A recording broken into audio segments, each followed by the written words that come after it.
गंभीरता से ही बनता है। अब संवैधानिक अधिकारियों की क्लास ये उम्मीद रखते हुए कि एलओपी लवली की ही तरह डॉली की बात भी सुनेंगे। अब जरा बात हो जाए संवैधानिक अधिकारों की। शनिवार को पूर्व शिक्षा मंत्री धर्मेंद्र प्रधान के इस्तीफे के बाद जंतर मंतर पर 36 दिन चला आंदोलन खत्म हो गया। हम इसे 36 कहते हैं, कई लोग कहते हैं 49 दिन। लेकिन क्या वो आंदोलन फिर से शुरू होगा? ऐसा मैं नहीं कह रही हूं, ऐसी धमकियां दी जा रही है सीजेपी के 3 सबसे बड़े चेहरों की तरफ से। सबसे पहले आप तीनों के बयान को सुन लीजिए, उसके बाद बात होगी। सरकार ये सब ना करे। ये बच्चे थे जो अपने भविष्य के लिए प्रोटेस्ट कर रहे थे, अपने फ्यूचर के लिए प्रोटेस्ट कर रहे थे, उनको कोई मजा नहीं आ रहा था। लाठियां खाई है 20 जुलाई को। अगर सरकार का उससे भी मन नहीं भरा है, अगर इतना सारा खून बहाकर भी सरकार का मन नहीं भरा है और वो बच्चों को ऐसे ही परेशान करती रही, तो हम फिर से सड़क पर उतरेंगे और जल्दी उतरेंगे। अभी अगर सुप्रीम कोर्ट बोल रही है कि जिनके ऊपर FIRs है पहले से, उनको मत छोड़िए, तो वो हमें मंजूर नहीं है। हमारा जो डिमांड है वो क्लियर है एंड उसी के हिसाब से होना। अगर जल्दी ही इसमें हमें अपडेट नहीं मिलती है तो हम फिर से आंदोलन करने को मजबूर होंगे। हम अपने किसी भी छात्र या युवा को पीछे नहीं हटने देंगे, परेशान नहीं होने देंगे। सीजेपी के इन 3 चेहरों की धमकी इसलिए सामने आई क्योंकि देश के सर्वोच्च न्यायालय ने मंगलवार को दिल्ली में छात्र आंदोलन के दौरान हुई हिंसा पर एक आदेश दिया। कोर्ट ने कहा, no coercive action against protesters other than those with criminal antecedents. However, no stay on investigation in FIRs. इसका मतलब बताओ? जिन प्रदर्शनकारियों का कोई आपराधिक रिकॉर्ड नहीं है, उनके खिलाफ पुलिस कोई सख्त या दबाव वाली कार्रवाई नहीं करेगी। लेकिन जिन FIR की जांच चल रही है, उस जांच पर फिलहाल कोई रोक नहीं लगेगी। आगे आपको समझ में? ये सुप्रीम कोर्ट का आदेश है। जब सीजेपी के लोगों को इसी आदेश से परेशानी हो रही है, तो सवाल तो उठेगा, क्योंकि ये कोर्ट की तरफ से है। सीजेपी का कहना है कि कोर्ट ने आपराधिक रिकॉर्ड वाली शर्त कैसे जोड़ दी। कमाल है। अब क्योंकि सुप्रीम कोर्ट आपके मन का आदेश नहीं दे रहा, तो आप फिर प्रदर्शन पर बैठ जाएंगे। आपके मन का ना हो तो सरकार खराब। चलो, लोकतंत्र है, आप कह सकते हैं, विरोध चलता है। अब आपके मन का ना हो तो सुप्रीम कोर्ट भी गलत। ये लोग खुद को सुप्रीम कोर्ट से ज्यादा बड़ा जानकार मानने लगे हैं क्या? संविधान की जो किताब जंतर मंतर पर लहराई जा रही थी, उसको पढ़ा भी इन लोगों ने कि नहीं पढ़ा, या वो भी खाली पन्ने थे? अनुच्छेद 129, अनुच्छेद 215 में साफ लिखा है कि सरकार कोर्ट के किसी निर्णय, आदेश को जानबूझकर नहीं टाल सकती है। बहुत क्लियरली लिखा है। तो क्या सड़क पर उतरकर एक मंत्री का इस्तीफा लेने के बाद दीपके, रांका और सौरभ दास को यह लगने लगा है कि वो संविधान से ऊपर हो गए? अगर इज्जत मिलती है तो उसे संभालना भी सीखना होगा। हर जायज नाजायज मांग पर हट कभी कभी परेशानी का सबब बन जाता है, क्योंकि आप ही लोग प्रदर्शन के दौरान ये कह रहे थे कि जो हिंसा कर रहे हैं वो आप लोगों के नहीं हैं, जो हिंसा कर रहे हैं वो बीजेपी के लोग हैं। कह रहे थे कि नहीं कह रहे थे? आपको याद है कि नहीं है? अगर भूल गए हैं आप तो मैं सुनवा देती हूं। Please roll. ये बाहर से लोग भेजे जा रहे जानबूझकर प्रोटेस्ट को खराब करने के लिए। हम यहाँ पर 1 महीने से बैठे हुए थे, 1 महीने में ऐसी कोई वारदात नहीं हुई। लेकिन अब क्या हो रहा है, जैसे ये प्रोटेस्ट बड़ा हो गया है तो ये बाहर से गुंडे भेजे जा रहे हैं बीजेपी द्वारा जानबूझकर लोगों को उकसाने के लिए, और यही लोग हैं जो पथराव कर रहे हैं बीजेपी के। जिन्होंने भी ऐसा एंटी सोशल एलिमेंट्स ने मीडिया के खिलाफ, लोगों के खिलाफ जिन्होंने भड़काया, जिन्होंने ये वायलेंस किया, ऐसे लोग सीजेपी के सपोर्टर नहीं है। ये एंटी सोशल एलिमेंट्स घुसाए गए। हम लोग ऐसे एक्शंस के लिए हम लोग उनको खंडन करते हैं। अरे भैया चेक करो, ये अभिजीत, दीपके और सौरभ दास ही है ना कि AI अवतार था? रियल है ना? तो फिर अब एंटी सोशल एलिमेंट्स किसी भी पार्टी के हो, बीजेपी के हो कि किसी के भी हो, केस होना चाहिए ना, FIR दर्ज होना चाहिए। आम प्रोटेस्टर्स, वो जेन जी जो वहां पहुंचे थे, उनके बीच अगर ये आपराधिक तत्व घुस गए हैं, उनको भी तो इमेज क्लीन करनी होगी ना। उसके लिए जरूरी है कि ये जितने भी वहां पर असामाजिक तत्व थे उनकी पहचान हो। और ये लोग ही कह रहे थे। और अगर ये ही लोग हैं तो फिर हिंसा करने वालों के लिए आज प्रदर्शन की धमकी कैसे दे सकते हैं? क्या फिर से किसी तरह प्रदर्शन करने और लाइमलाइट में आने का बहाना खोजा जा रहा है? अगर प्रदर्शनकारी बीजेपी के थे तो फिर उन्हें बचाने के लिए सुप्रीम कोर्ट के फैसले पर सवाल कैसे? मतलब कोई लॉजिक बनता है? कोर्ट साफ कह रहा है कि जिन पर पहले से केस हैं उन्हें छूट नहीं मिलेगी। फिर काहे की धमकी? आप लोग प्रदर्शन में शामिल 101 ऐसे लोगों को बचाना चाहते हैं जो हत्या के आरोपी हैं। 61 ऐसे लोग हैं जो बलात्कार के आरोपी हैं। ये प्रदर्शन में दिखे, क्या उनको बचाना चाह रहा है कोई? या फिर 284 लूट के आरोपी जो प्रदर्शन के दौरान वहां भीड़ का हिस्सा बन गए थे, उनको कोई क्यों बचाना चाहेगा? 2873 ऐसे लोग प्रदर्शन में दिखे जिन पर पहले से किसी ना किसी तरह के अपराध के मामले दर्ज हैं। और कोर्ट ने साफ साफ कह दिया है इन लोगों को कोई छूट देने से नहीं आपको झुकना होगा। कोई छूट देने से मना कर रहा है तो ये लोग सरकार को धमकी दे रहे हैं। क्या सरकार ने सौरभ दास और आशुतोष रांका को कहा था कि आपराधिक इतिहास वाले लोगों को भी हम छूट दे देंगे? ऐसी कोई बात आपने सुनी कहीं? बात प्रदर्शनकारियों की हुई थी। सुप्रीम कोर्ट ने उन्हें तो छूट दे ही दी है। और याद रखिएगा, इस देश में सुप्रीम कोर्ट को संविधान की व्याख्या का भी अधिकार है। सुप्रीम कोर्ट संसद के आदेश को भी रोक सकता है अगर वो संविधान के खिलाफ है तो। यहां तो सरकार के वादे की बात है। इतनी जानकारी तो इन जेनजी के योद्धाओं को होनी ही चाहिए।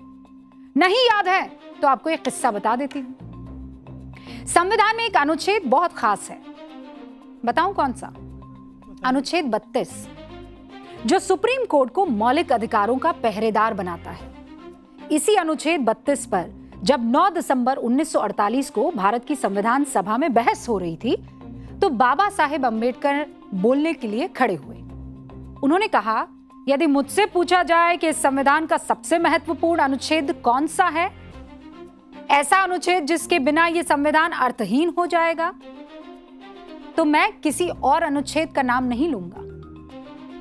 यह संविधान की आत्मा है और यही इसका हृदय है।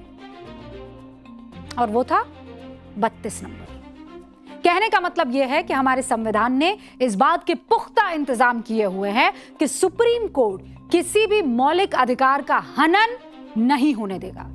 जंतर मंतर पर सिर्फ बाबा साहेब की तस्वीर लेकर नारे लगाने से काम नहीं चलता है। बाबा साहेब ने जो कहा है, अगर उसको पढ़ लेते तो ये नए नवेले आंदोलनकारी सरकार को धमकाने से पहले 10 मर्तबा सोचते। और कोर्ट ने जो कहा है उसमें गलत क्या है? देश के मुख्य न्यायाधीश कह रहे हैं क्या कि कानून तोड़ने वालों को सजा मिलनी चाहिए। 250 पुलिसकर्मी घायल हुए हैं। राज्य ऐसा कदम नहीं उठा सकता जिससे पुलिस का मनोबल गिरे। ये किसी और ने नहीं, कोर्ट ने कहा है। और बिल्कुल सही बात है। प्रदर्शनकारियों की तकलीफ सबको दिख रही है और दिखनी भी चाहिए, मुझे भी दिखनी चाहिए।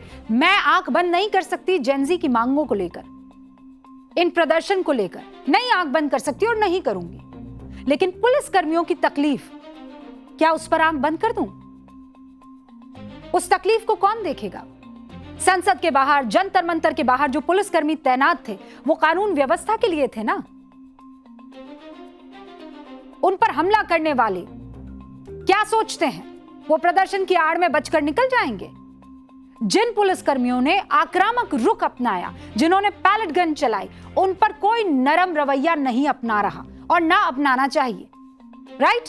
कोर्ट ने साफ कह दिया है, प्रदर्शन से जुड़े सीसीटीवी, ड्रोन, बॉडी कैमरा, दूसरे डिजिटल सबूत सुरक्षित रखे जाएं। कार्रवाई इनके खिलाफ भी होनी चाहिए। मतलब हर एक सच सामने आ ही जाएगा। फिर काहे का डर? हो जाने दीजिए जांच। जिसने गलत किया उसका चेहरा सामने आ जाएगा। ये प्रदर्शन की धमकी देकर इसको रोकने की कोशिश क्यों? किस बात का डर है जो दीपके और उनकी टीम ये कह रही है कि केस नहीं होगा, नहीं होना चाहिए? इनमें से कितनों ने प्रदर्शन के दौरान भीड़ को संभालने की कोशिश की?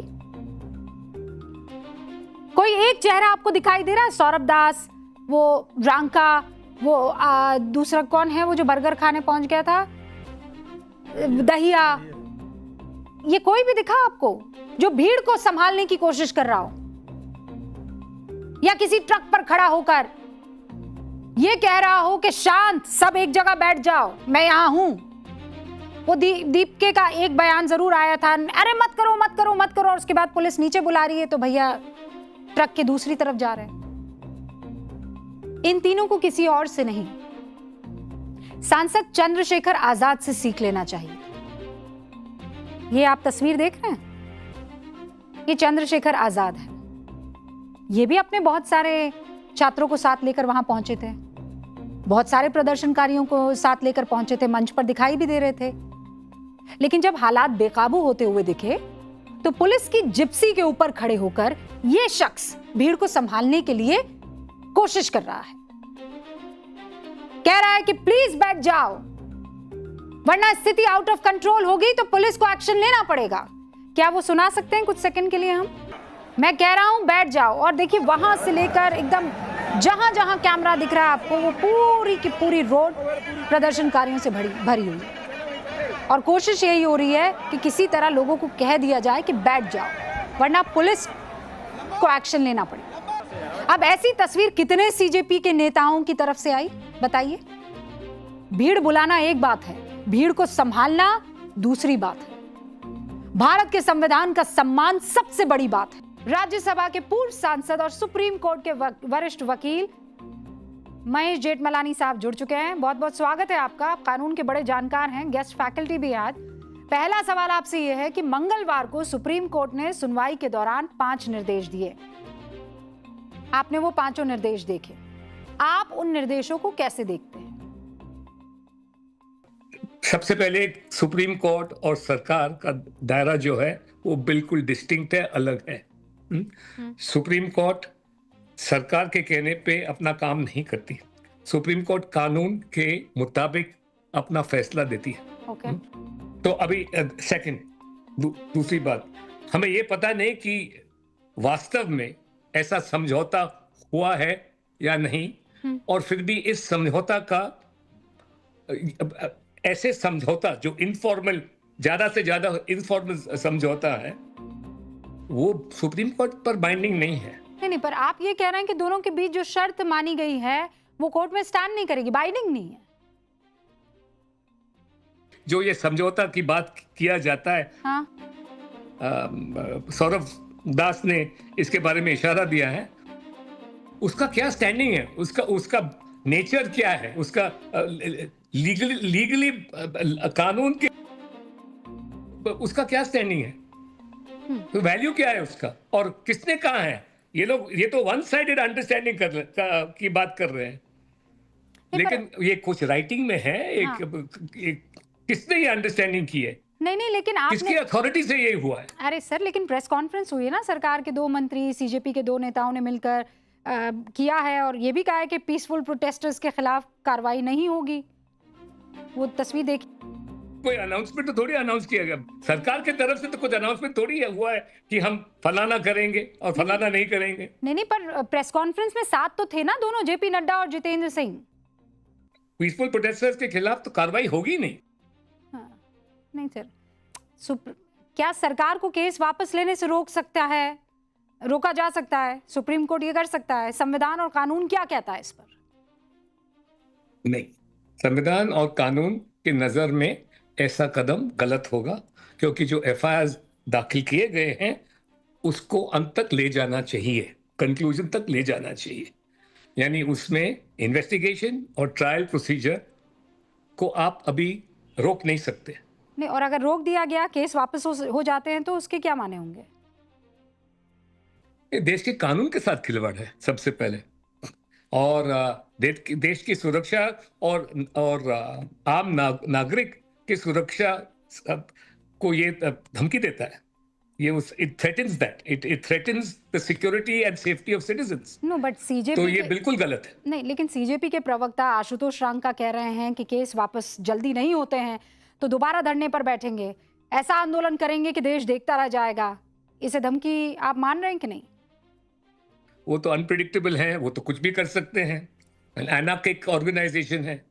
सो ये धमकी दे सकते हैं, धमकी देना यानी उनके डीएनए में है तो है, लेकिन धमकी देना उचित नहीं है। मैं सिर्फ उतना ही कह सकता हूं कि जब सुप्रीम कोर्ट ने फैसला दिया है तो इनको सावधान रहना चाहिए और सुप्रीम कोर्ट के आदेश को मानना चाहिए। नहीं, पर आपको नहीं लगता है कि ऐसे प्रोटेस्ट दोबारा हो सकते हैं? I don't know. It just depends ultimately how resourceful and operative word जो है is resourceful. Yeah, very cleverly you're using that word, resourceful. मैं वकील नहीं हूँ, लेकिन मैं थोड़ा तो वकील के राम जेठमलानी के बेटे हैं आप सर, इतने बड़े वकील हैं। रिसोर्सफुल शब्द के बड़े माने हैं, मतलब रिसोर्स कहीं से आ रहा है, फंडिंग हो रही थी। फंडिंग तो हो रही थी। अभी मैंने सिर्फ सवाल उठाया है कि ऐसे डेमोन्स्ट्रेशंस, ऐसे प्रदर्शन, ऐसे इंतजाम, खाना पीना बहुत दिनों को, यानी ये लोग कम से कम 49 डेज का ये पूरा स्ट्रेच हुआ था, ये पूरा किस्सा, तो कुछ तो फंडिंग होगा। मैंने सिर्फ इतना ही कहा है कि फंडिंग तो है, किसने फंड, मैंने सवाल उठाया। या very nice of you asking question. लेकिन सीजेपी के नेता सौरभ दास की वो तस्वीर आप पोस्ट करते हैं उमर खालिद के साथ, मतलब किस तरफ इशारा कर रहे थे? Why? What have I posted? I posted that he has connections. He has been friendly. He has been advocating the cases of these two people, of Umar Khalid and Sharjeel Imam. He's been doing that, and he has connections. He has other connections. And as far as his funding is concerned, I have said that he gets his funding from the same sources. नहीं ठीक है, लेकिन आपके पास इसका कोई सबूत है? आपने तो सीधा सीधा सवाल खड़ा कर दिया उमर खालिद और शर्जील इमाम के साथ फोटो को लेकर। कोई ठोस प्रमाण है क्या? Any proof? Yes, I'll do it. I will do it. देखिए, ये मेरा आदत नहीं है कि मैं ट्वीट करता हूँ और फिर अपने ट्वीट्स पे मैं कमेंट करता हूँ, तो वो शायद उचित भी नहीं है, वो ठीक नहीं है। लेकिन जो मैं आज कह रहा हूँ, यदि कल वो सही नहीं निकलता है तो फिर आप मुझे फिर टीवी के बुला के आप मुझे कह सकते हैं कि आप किस आधार पे ये कहा। नहीं, ये तो हम पक्का कहेंगे, लेकिन आप ये कह रहे हैं तो बहुत बड़ी बात है। इतने कॉन्फिडेंट भी लग रहे हैं, वजह क्या है इसके पीछे? तो हम आगे देखते हैं इसका क्या नतीजा निकलता है। कहना उचित नहीं रहेगा, लेकिन जो मैं आज कह रहा हूं आप देख लीजिए उसका नतीजा क्या होगा और आगे के दिनों में क्या क्या एक्सपोजर्स निकलेंगे। नहीं, जो बात जेठमलानी जी आप कह रहे हैं ये वाकई बहुत चौंकाने वाली है। बहुत बहुत शुक्रिया सर हमारे साथ बातचीत करने के लिए। Thank you for joining. BJP सांसद अभिनेत्री कंगना रनौत, उन्होंने प्रदर्शन के दौरान भद्दी भाषा और पीएम को गाली देने वाले युवाओं को नसीहत दी। सीजेपी के सौरभ दास को गुस्सा आया, फिर उसके बाद क्या हुआ वो बताऊंगी, लेकिन पहले वो गुस्सा आप देख लीजिए सौरभ दास का। देखिए, कंगना रनौत जी को अब उनके पार्टी वाले ही ज्यादा नहीं पूछते हैं, ज्यादा सीरियसली नहीं लेते हैं उनको, तो हम लोग भी क्यों सीरियसली ले। मुझे नहीं लगता जेन जी में या जेन अल्फा में या कोई भी यंगर जनरेशन में उनको सीरियसली कोई लेता है या उनकी बात सुनता है। वो पॉलिटिशियन है, नेता बन गई है। उनके तो कुछ वीडियोस भी थे जहां पे वो हिमाचल में जब अपने, तो कंगना रनौत ने सौरभ दास के इसी बयान पर एक पोस्ट लिख दिया। इस पोस्ट में कंगना क्या कहती है? वो कहती है मैंने इस लड़के को गूगल किया, यानी इसके बारे में पता लगाया। वो सिर्फ 28 साल का है, यानी सौरभ दास 28 साल के, और वो खुद को स्टूडेंट बताता है। मुझे तो कोई क्लू ही नहीं है। हाँ, मैं राजनीति में पिछले 2 साल से हूँ, लेकिन पब्लिक लाइफ में पिछले 20 साल से हूँ।